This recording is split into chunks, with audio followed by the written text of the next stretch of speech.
துணை பொதுச் செயலாளர் ஒரு 2 நாட்களுக்காக நீங்கள் நாடாளுமன்றத்திலே அவருடைய விவாதத்தை எல்லாம் நீங்கள் பார்க்கலாம்.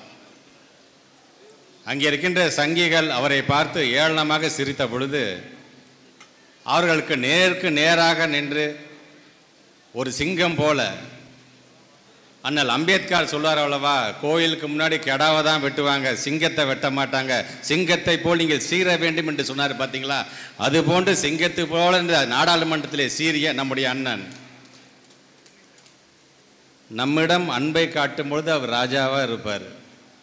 திராவிடத்தை உணர்ச்சி மிக்கு சொல்லுகின்ற விதத்தில் கொள்கை எதிரிகளை தீர்த்து கற்ற அளவிற்கு உரையாற்றுவதிலே அவர் ராஜாவாக இருக்கக்கூடிய கழகத்தினுடைய துணை பொதுச் செயலாளர் என் அன்பிற்கும் பாசத்திற்கும் உடைய அண்ணன் ராசா அவர்கள். இந்த கூட்டத்தை பார்க்கும் பொழுது ஒரு பக்கம் உடலும் உயிரும் சீராக இருக்க வேண்டும் என்று உழைக்கக்கூடிய அரவணைக்கக்கூடிய செவிலியர்களும் மருத்துவர்களும் அமைந்திருக்கின்றதை பார்க்கின்றேன். இன்னொரு பக்கம் இந்த சமுதாயம் நோய்வாய்ப்படும் பொழுது அதை சீர்படுத்துகின்ற நமக்கெல்லாம் டீனாக இருக்கக்கூடிய மாண்புமிகு தமிழ்நாட்டு முதலமைச்சருடைய மருத்துவர்களாக எங்களுடைய இயக்கத்தினுடைய தோழர்களை நான் பார்க்கின்றேன். மிக அற்புதமான இந்த கூட்டத்தை ஏற்பாடு செய்திருக்கின்ற மருத்துவமனையை சார்ந்திருக்கின்ற ஒவ்வொரு நிர்வாகிகளுக்கும் என்னுடைய வாழ்த்துக்களையும் பாராட்டுகளையும் தெரிவிக்க நான் கடமைப்பட்டிருக்கின்றேன். இங்கே உரையாற்றிருக்கின்ற தம்பி பேசும்போது சொன்னார், ஒரு நடுக்கமாக இருக்கின்றது, பயமாக இருக்குது என்று சொல்கிறார். முதல்ல திராவிட முன்னேற்ற கழகத்துக்காரனாக இருக்கும்போது அந்த நடுக்கத்தையும் பயத்தையும் தூக்கி எறிந்து விட்டு தான் மேடையில் நாம் வந்து நிற்க வேண்டும். அவர் பேசும்போது பல குட்டி கதைகள்லாம் சொன்னார். அது சிம்பிளாக சொல்லணும்னா, திராவிட முன்னேற்ற கழகம் வந்து ஏதோ இங்கே ஒருத்தன் அங்கே ஒருத்தனை அடிச்சுட்டு டானா உட்கால அடித்த 10 பேரும் டான் தான் எனக்கு சொல்லிக்கிற அளவிற்கு இன்றைக்கு ஒரு இயக்கம் திராவிட முன்னேற்ற கழகம் என்பதை நாம் பெருமையோடு எடுத்து சொல்லலாம். இன்றைக்கு மேடை போடுறாங்க, திரைப்படத்தில் நடிக்கிறாங்க, நடித்து முடிச்சதுக்கு இன்றைக்கி ஒரு மேடையில் இன்றைக்கி திரைப்படமாக நடிக்கக்கூடிய சூழ்நிலைக்கு வந்த ஒரு நிகழ்வு நடைபெறுகிறது. வடநாட்டில் இருக்கின்றவங்க சின்ன பிள்ளைங்கள்லாம் கூப்பிட்டு ஜெய் ஸ்ரீராம் சொல்லு வன்முறை ஏற்கக்கூடிய ஒரு கூட்டம் அங்கே நடைபெறுகிறது. சில பேர் அவன் கட்சிக்குள்ளேயே சண்டை போட்டு அடிச்சுக்கிட்டு இருக்கிறான், இப்படியும் நடந்துட்டு இருக்குது. ஆனால் இதெல்லாம் தாண்டி பகுத்தறிவும் சமூக நீதியும் நம்முடைய மக்களுக்கு ஒரு விழிப்புணர்வாக வர வேண்டும் என்கின்ற கூட்டத்தை நடத்தக்கூடிய திராணி இருக்கின்ற ஒரே இயக்கம் அது திராவிட முன்னேற்ற கழகம் என்பதை இன்னைக்கு நிரூபித்து காட்டக்கூடிய ஒரு கூட்டமாக இந்த கூட்டத்தை நான் பார்க்கின்றேன். சமுதாயத்தில் இருக்கின்ற மிகப்பெரிய ஊழல் என்ன தெரியுமா? சாதியின் பெயரால் மதத்தின் பெயரால் ஒரு பிரிவினைவாதத்தை உருவாக்கி அதை வேடிக்கையை பார்க்குது பார்த்தீங்கன்னா ஒரு கூட்டம். அந்த கூட்டத்தை சார்ந்தவன் ஒவ்வொருவரும் இந்த சமுதாயத்தினுடைய ஊழல்வாதி தான். அவனை ஒழித்து கட்ட வேண்டும் என்று சொன்னால் இது போன்ற மாநாடுகள் நமக்கு தேவைப்படுகின்றது. ஆனால் தான் இன்றைக்கு காலங்காலமாக தமிழ்நாட்டிலே தன்னுடைய கால்படம் படாத இல்லை என்ற அளவுக்கு நம்முடைய கழகத்தினுடைய துணை பொதுச் செயலாளர் ராசா அவர்கள் சென்ற இடமெல்லாம் சமூக நீதியை பற்றியே பேசுவார். கொஞ்சம் கூட தடம் மாறாமல் அந்த சப்ஜெக்ட் உள்ள இறங்கி அடிப்பார் அவர். இன்றைக்கு அவருடைய உரையை கேட்க நம்மளாம் வந்திருக்கின்றோம். தாய்மார்கள் அதிகமாக இருக்கிறீங்க. ஒரு காலத்தில் இந்த மாதிரி வெளியில் வர முடிந்ததா? இல்லை நம்மளை படிக்க விட்டாங்களா? வெளியில் வேலைக்கு போக விட்டார்களா? நீ வீட்டு வேலையை பாரு, தெருவில் நீ கோலம் போடு, இதுக்கு மேலே தாண்டி நீ வரக்கூடாது என்று சொன்ன ஒரு கூட்டத்தை அடக்கியது எது தெரியுமா? தந்தை பெரியாரும் திராவிடம் என்பதை நீங்கள் மறந்திருக்கக்கூடாது. அதற்கெல்லாம் முன்னோடியாக இருந்தது நீதி கட்சி என்கின்ற அந்த வரலாறை நாம் அறிந்திட வேண்டும் என்பதற்காக இதை நான் சொல்கின்றேன். இந்த சமூகத்திலும் சமுதாயத்திலும் சாதியிலும் இருக்கின்ற அமைப்புகளுக்கு இருக்கின்ற அந்த தடைகள்லாம் ஒழித்து கட்டியது எது என்று சொன்னால் சமூக நீதி கொள்கை என்பதை நீங்கள் மறந்துவிடக்கூடாது. 1000 வருஷம் படிக்காமல் இருந்தவனை படிக்க வச்சிச்சு பார்த்தீங்களா? அதுதான் சமூக நீதி. சமூக நீதியின் மூலமாக ஒருவனுக்கு கல்வி வந்தது, சமூக நீதியின் மூலமாக அவனுக்கு வேலை கிடைத்தது, சமூக நீதியின் மூலமாக அவனுக்கு நீதி கிடைத்தது, சமூக நீதியின் மூலமாக அவனுக்கு மரியாதை கிடைத்தது என்று சொல்லும் பொழுது அந்த சமூக நீதியை பெற்று தந்தவர்கள் தந்தை பெரியார், பேரறிஞர் அண்ணா, முத்தமிழர் கலைஞர். இன்றைக்கு அந்த வழியில் நம்முடைய மாண்புமிகு தமிழ்நாட்டுடைய முதலமைச்சர்.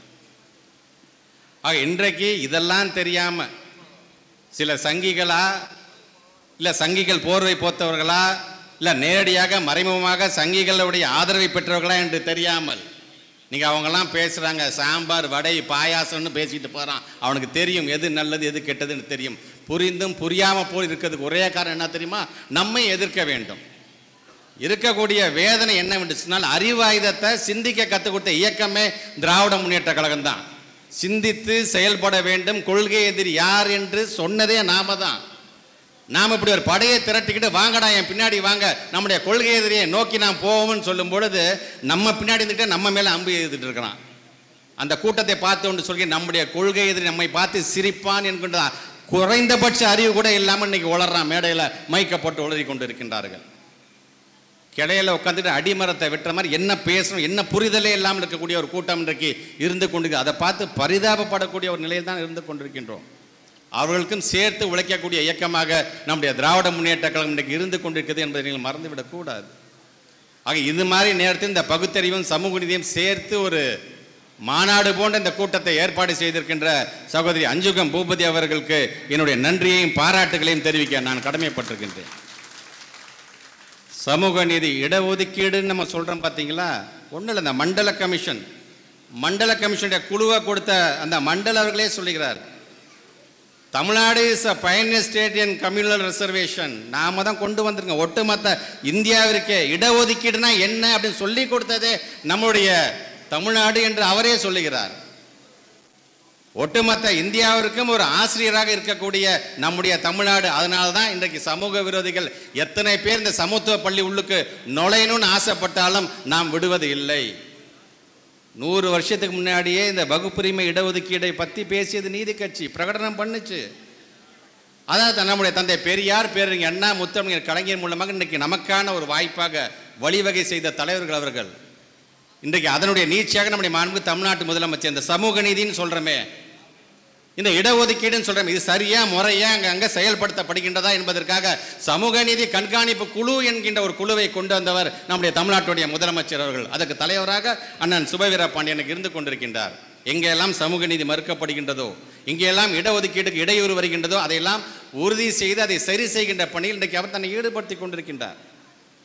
மூட நம்பிக்கையை பற்றி பேசுகிறோம். மூட நம்பிக்கையை பற்றி எதுவுமே தெரியாமல், பகுத்தறிவை பற்றி எதுவும் தெரிந்து கொள்ளாமல் இருந்ததின் காரணமாகத்தான் உழைப்பாளி அடிமையாக இருந்து கொண்டிருக்கின்றான், சோம்பேறி எல்லாம் முதலாளியாக இருந்து கொண்டிருக்கான் என்று தந்தை பெரியார் சொன்னார்.